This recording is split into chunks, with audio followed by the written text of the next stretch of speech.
샬롬 샬롬 샬롬 샬롬 샬롬.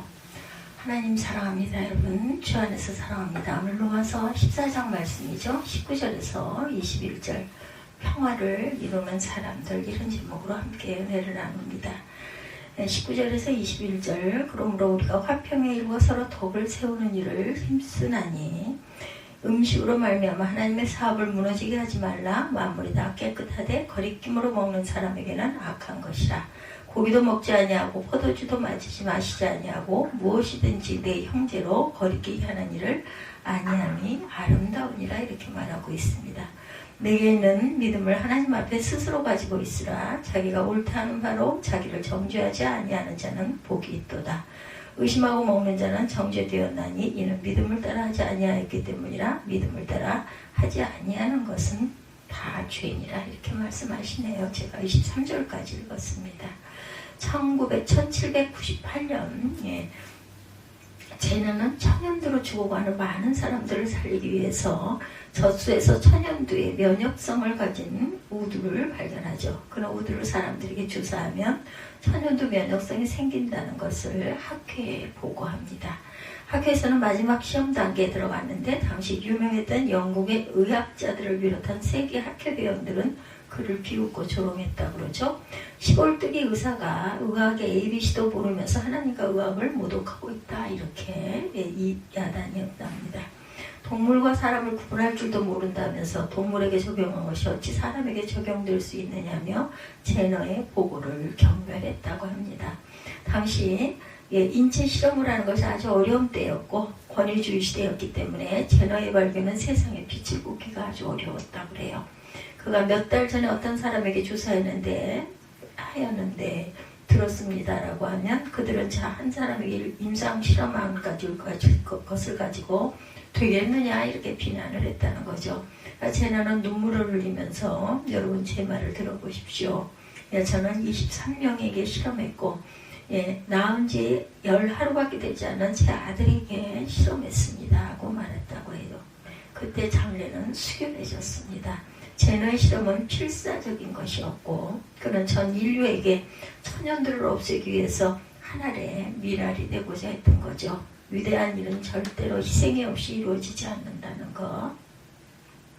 가정이나 교회에서나 사회생활에서 내가 희생함으로 평화를 이룰 수가 있다는 거죠. 내가 희생이 아름다운 가정, 평화로운 교회, 그리고 살기 좋은 세상이 만들어진다. 우리들이 관계하는 공동체의 평화가 깨지면 얼마나 괴로울까. 특히 성도들이 속한 공동체가 평화로워야 하겠죠. 우리 주님은 하늘을 높고 높은 보좌를 버리고 이 땅에 내려오셔서 우리의 죄와 허물을 사하시기 위해서 십자가에 못 박혀 죽으셨어요. 예수님은 자기 희생을 통해서 하나님과 우리를 화목케 하셨습니다. 십자가의 희생을 통해서 하나님과 우리가 화목하게 하신 주님을 본받아서 우리 성도들은 다른 성도들과 평화를 이루어야 하고 또한 세상 사람들과 될 수 있는 한 평화의 관계를 이룩해 하죠. 그래서 바울은 본문 19절에서 평화의 일에 힘쓰라, 이렇게 권면합니다. 그리고 화평의 일과 서로 덕을 세우는 일을 힘쓰나니, 19절이죠. 우리는 사도 바울의 이 권면에 따라 평화를 이루기 위해 노력해야 되죠. 많은 사람들이 평화를 원하고 평화에 대해서 말하지만 실제로는 평화를 위해서 일하기보다는 오히려 그 반대로 나가고 있는 경우가 많습니다. 어떤 심리학자는 마음만 화평하면 아무리 어려운 일도 돌파할 수 있지만 마음이 불편하면 작은 일도 할 수 없다, 이렇게 말합니다. 마음이 불편하면 편지 한 장도 쓸 수가 없어요. 마음이 평안하면 병도 고칠 수 있습니다. 혈액순환도 잘 되고 소화도 잘 되죠. 의학계에서는 모든 병의 70% 정도가 불안한 마음에서 온다고 말합니다. 마음이 평안하면 머리가 맑아져서 생각을 바로 하게 된다. 손과 발이 바로 움직여 모든 일이 잘 됩니다. 마음이 평안해서 장사도 잘 되고 공부도 잘 되고 시험을 보아도 잘 봅니다. 심지어 부인들도 마음이 평안해야 음식을 잘하죠. 마음이 불편한 부인이 음식을 준비하면 그것은 무슨 살로 가겠어요? 마음이 평안한 것이 얼마나 큰 복인지 모릅니다. 마음의 평강이 없으면 일단은 불안하죠. 그렇다 보면 어떤 것도 시너지가 나지 않습니다. 텍사스 주립된 듯은 암센터의 세계 최고의 암 전문가로 손꼽히는 김의신 박사입니다. 이름이 김의신 박사가 있어요. 김 박사는 죽고 사는 문제는 하나님밖에 모른다는 믿음을 확고한 환자들이 건강을 되찾는 일이 많았다고 그래요. 맞습니다. 죽고 사는 거 하나님밖에 모르십니다. 우리는 몰라요. 이 순간 이후에 무슨 일이 일어날지, 내가 어떻게 될지 아는 사람은 아무도 없습니다. 김 박사에 따르면 암에 대한 면역력이 일반인보다 신앙인이 훨씬 높아서 성가대원의 면역세포수는 일반인보다 또한 몇십 배도 아닌 무려 1000배나 많아서 그만큼 암을 잘 이겨낸다고 합니다. 그래서 그는 내 경험으로는 믿는 사람이 믿음 없는 사람보다 암 이기는 힘이 강하다고 말하고 있고, 중보기도를 받은 암 환자가 그렇지 않은 환자보다 치료 효과가 월등히 좋다 이렇게 증언합니다. 그리고 신앙인이 비신앙인보다 치료 효과가 좋은 것은 마음의 평화 때문입니다. 신앙인은 죽고 사는 것이 하나님께 달려있다고 생각하고 자신의 생명을 하나님께 전적으로 맡기고 하나님 안에서 평화로울 수 있기 때문에 치료 효과가 좋다는 거죠. 바로 주님이 땅에 오신 목적이 모든 사람에게 평화를 주시기 오셨어요. 샬롬을 주시기 위해서 오셨죠. 먼저 우리는 하나님과 평화를 누려야 합니다. 하나님과 나 사이의 옳은 관계를 맺고 살아야 되겠죠. 예수께서 세례 요한에게 요단강에서 세례를 받으실 때 하늘이 열리고 하늘에서 음성이 들렸어요. 이는 내 사랑하는 아들이요 내 기뻐하는 자라. 마태복음 3장 17절입니다. 예수께서는 이 말씀을 듣고 하나님의 아들로서 공생애를 시작하셨어요. 예수께서 아버지 하나님과의 관계를 바로 알고 하나님의 아들로서의 길을 걷게 됩니다. 우리는 하나님의 자녀예요. 주님으로부터 너는 내 사랑하는 아들이요 내 기뻐하는 자라는 말씀을 들어야 되겠다라는 것이죠. 너는 내 사랑하는 아들이요 내가 기뻐하는 자다, 이런 말씀을 들어야 합니다. 우리도 예수의 보혈의 피봉도로 하나님의 양자가 되었죠. 우리 주 예수님과 공동 상속자가 되었습니다. 놀라운 축복이죠. 하나님께서 주님을 당신의 아들로 인정하자 주님의 공생애를 시작하셨듯이 우리 또한 주님으로부터 인정받고 주의 사역을 시작해야 합니다. 왜냐하면 사람은 인정받을 때 변화되고 새롭게 거듭나기 때문입니다. 어느 기독교 가정사역과 기관의 조사한 바에 의하면 자녀들이 가장 상처를 많이 받는 말은 내가 제대로 하는 것이 무엇이냐라는 말이라고 합니다. 43%나 되네요. 또 부모가 자녀한테 가장 많은 상처를 받은 것은 나한테 해준 게 뭐가 있어요 라는 말 73%, 엄마 아빠 때문에 창피해 죽겠어요 47%, 이런 말이라고 하네요. 즉 자녀는 부모가 인정해주지 않고 무시할 때, 그리고 부모는 자식에게 인정받지 못할 때 가장 큰 상처를 받는다. 사람들은 무시당할 때 가장 분노합니다. 어린아이에게 꼬마야 라고 부르면 난 꼬마가 아니에요 라고 당장 반발을 한다고 그러죠. 본래 나는 무시당한 존재가 아닌데 무시하니까 불쾌하다는 거죠. 그럼 가장 힘이 되는 말, 그것은 이 세상에서 내가 가장 소중하단다라는 말을 들을 때라고 하네요. 부모님은 누구보다 우리 부모님을 존경해요. 부모님을 사랑해요 라는 말을 자녀들로부터 들을 때가 가장 기쁘다고 그러죠. 또 남편은 당신밖에 없어요. 당신이 최고예요 라는 아내의 말을, 아내들은 당신을 만난 것이 가장 큰 축복이야 라는 말을 남편으로부터 듣는 것이 가장 기쁜 일이다라고 손꼽았다고 합니다. 조사 결과 모두가 인정받는 말이 된다는 거죠. 이렇게 인정받는 말이야말로 가장 힘이 되고 듣고 싶은 말이다. 우리는 주님으로부터 너는 내 사랑하는 아들이요 기뻐하라는 자라는 말씀을 들어야 되겠죠. 바울사도는 19절에 서로 화평하라는 말 외에도 서로 덕을 세우라 이렇게 권면하죠. 우리는 덕을 세우도록 노력해야 합니다. 본문의 덕은 건물을 세운다라는 말에서 나온 말입니다. 이는 피차에 그리스도의 마음을 품고 덕을 세워나가는 일이 마치 하나의 건축물을 완성하기 위해서 하나씩 벽돌을 쌓아나가는 것과 같다는 거죠. 우리 모든 성도들은 하나님의 건축물이고 하나님의 성전입니다. 그러므로 우리는 서로 세워줄 필요가 있고 서로 영적 성숙을 돕기 위해 노력해야 합니다. 이 세상에는 다른 사람에게서 그 어떤 도움도 받지 않아도 될 만큼 완전한 사람은 없어요. 또한 다른 사람을 도와줄 수 없을 정도로 악한 사람도 없습니다. 다른 사람을 붙들어 세워주는 것은 우리 자신에게 유익하죠. 남을 붙들어 세워줄 때 나에게 엄청난 새로운 힘이 솟아오를 것입니다. 로마 교회에서는 시중의 고기를 먹는 것은 바로 그 고기에 제사 드린 음식이기 때문에 유상숭배다 생각하는 사람들이 있었다고 해요. 그러나 바울은 그 음식이 제사 음식이라 해도 거기에 무슨 귀신이 붙어있지는 않다 생각했기 때문에 그것은 먹을 수 있다고 생각을 합니다. 그러니까 그것 때문에 다른 성도들이 마음에 상처를 받는다면 그 음식은 절제해야 된다. 바울은 음식으로 말미암아 하나님의 사업을 무너지게 하지 말라 20절에 말씀하고 있습니다. 20절 다시 보죠.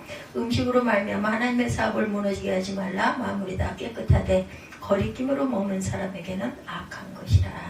고기도 먹지 아니하고 포도주도 마시지 아니하고 무엇이든지 내 형제로 거리끼게 하는 일을 아니함이 아름다우니라 이렇게 말합니다. 형제들께 상처받는 것을 원하지 않고 형제가 하나님 안에서 평화와 정의로 바로 서는 것이 하나님의 일이다 이렇게 얘기하고 있어요. 형제에게 상처를 주는 것은 하나님의 사업을 깨는 것입니다. 모든 성도들은 하나님이 만든 걸작품이고 하나님의 농작물이며 건물이다. 에베소서 2장 10절, 고린도전서 3장 9절이 증거하죠. 그러므로 우리는 성도들의 평화를 방해하고 손상시키기보다는 우리의 자유를 절제하고 살 줄 알아야 되겠다. 고기는 가끔 먹어야 힘이 생기고 고기를 먹어야 육체에 생기가 도는 것은 사실이나 바울은 형제에게 상처를 주면서까지 자기 육체를 돌보지 않겠다 이렇게 생각을 하죠. 21절에 고기도 먹지 아니하고 포도주도 마시지 아니하고 무엇이든지 내 형제로 거리끼게 하는 일을 아니함이 아름다우니라. 우리는 육체의 건강에 도움이 되는 것을 자유로이 즐길 수 있습니다. 그러나 성도들의 화평과 덕을 세우기 위해서는 그 자유를 절제할 수 있어야 합니다. 이솝우화 중에 파리와 좀나방의 재밌는 이야기가 나와요. 하루는 파리가 꿀 항아리에서 꿀을 핥아먹고 있었습니다. 변두리 조금씩 빨아먹으면 될 텐데 조금 더 하다가 많이 먹으려고 깊이 들어가죠. 그만 꿀항아리에 퐁당 빠져버렸어요. 날개가 꿀에 붙어 떨어지질 않습니다. 그냥 그 속에 빠져 꿀만 먹다가 죽게 생겼죠. 이때 좀나방이 그 위에서 파리를 보고 비웃습니다. 이놈아, 아니 조그만 놈이 변두리에서 빨아먹어도 충분할걸. 욕심을 내 그 안에까지 들어갔다가 그 모양이 되었으니 이 미련놈아 꼴 좋다. 이윽고 해가 졌어요. 주인의 등불을 켜자 좀나방이 모여들기 시작합니다. 불 가까이에 모여드는데 좀 더 밝은 곳으로 하다가 그만 등불에 타 죽고 말았다고 그러죠. 이를 본 꿀 항아리 속에 있는 파리가 나보다 더 바보 같은 놈, 자기 욕망을 이기지 못하다니 불쌍한 놈 이렇게 말했다고 그럽니다. 그것은 곤충의 세계에 우하지만 욕심과 욕망을 잘 다스리지 못하면 해를 입는다는 경고죠. 근데 인간들도 마찬가지로 이와 똑같은 일을 저지르고 산 사람들이 성경에 나옵니다. 아합은 왕으로 모든 것을 다 소유한 사람인데 어느 날 신하 나봇의 포도원을 보고 그것을 가지고 싶어서 탐심을 내다가 그만 병이 들고 말죠. 그러자 아내 이세벨이 그것을 알고 불량배를 시켜 나봇을 모함해서 죽인 후에 그의 포도원을 빼앗아 남편에게 줍니다. 그때 하나님께서 내가 죽이고 빼앗았으니 걔들이 나봇에 필요할 튼 곳에서 걔들이 내 피곧 내 몸에 필요할 테리라. 열왕기상 21장 19절에 말씀하죠. 당시 카톨릭 교회가 지도자들의 욕심과 탐욕으로 교회의 모습을 잃어가고 있을 때 마틴 루터는 종교개혁을 통해 교회를 변화시켰고 그런 과정에서 개신교가 탄생합니다. 오늘날의 한국교회가 중세 카톨릭을 닮아가고 있어요. 유명한 목사님들이 이기적인 생각으로 담임 목사직을 세습하고 교회를 정치적으로 이용하고 교권 다툼으로 분쟁을 일으키는 등 교회의 위신과 명예가 추락할 대로 추락했습니다. 그래서 제2의 종교개혁이 필요할 지경이 되었죠. 안타까운 일이죠. 종교개혁을 일으킨 개신교가 이제 그 종교개혁의 대상이 되다니 통탄스러운 일입니다. 한국교회는 욕심과 탐욕을 버리고 하나님 앞에 바로 서야 되겠습니다. 그리스도의 몸된 교회를 아름답게 섬길 줄 알아야 되겠죠. 교회를 교회들께서 생명의 말씀 교회 강단에서 선포되어야 할 것입니다. 중세 카톨릭이 부패하게 된 것은 바로 설교단에서 설교하는 신부들이 자신들의 권세를 잘못 사용했기 때문이다. 그 권세를 절제해서 하나님께 영광을 돌릴 것이 아니라 그것을 사용해서 자신들의 부를 추구했기 때문이다. 바로 이 점에서 절제하는 생활이 아주 중요합니다. 우리는 하나님께서 주신 권세를 남용해서 자신의 사적인 이익을 추구하지 말아야 되겠다. 권세를 절제하여서 하나님께 영광을 돌려야 할 것입니다. 하나님께서는 인간에게 본능을 주실 때 절제도 함께 명하셨어요. 바울은 이 절제하는 생활을 통해 주의 복음을 전 세계에 전파합니다. 바울은 존경받는 사도였기 때문에 대우를 받고 높은 지위의 편한 생활을 할 수 있었으나 지위와 권한을 사용하기를 절제한 이유는 많은 사람을 얻기 위함이다. 이렇게 말하죠. 그리고는 실제적으로 중동 및 소아시아, 나아가 유럽 서방 전체 나라의 사람들을 얻었어요. 그 이유는 그런 이방인 지역에서 이방인같이, 헬라인에게는 헬라인같이, 유대인에게는 동족으로서 행한 결과 인종 격차를 막론하고 많은 사람들을 얻게 됩니다. 사람들은 생활 습관이나 취미, 지식, 지위가 서로 다를 때 거리감을 두게 되죠. 우리들이 전도할 사람들을 선대할 때는 바울과 같이 그들의 수준을 맞추는 것이 아주 중요합니다. 그들의 거리감을 느끼지 않도록 자유로운 마음을 갖게 해주는 것이 필요하죠. 대체로 편한 마음을 갖게 해주는 사람일수록 주변에 많은 사람들이 모여듭니다. 절제는 노력이 필요하지만 습관화가 되면 자연스러운 생활의 자세가 되죠. 바울과 같이 절제를 통해 하나님께 영광을 돌리는 삶을 사시기 바랍니다. 바울은 우리에게 화평의 일과 서로 덕을 세우라 이렇게 권면하고 있어요. 그리고 이런 삶을 통해 하나님의 사업을 도모하라고 권면합니다. 절제하는 삶을 통해 하나님의 일을 온전하게 잘 수행해서 하나님의 구원 역사에 동참하는 저와 여러분들이 되시기를 주님의 이름으로 축복합니다.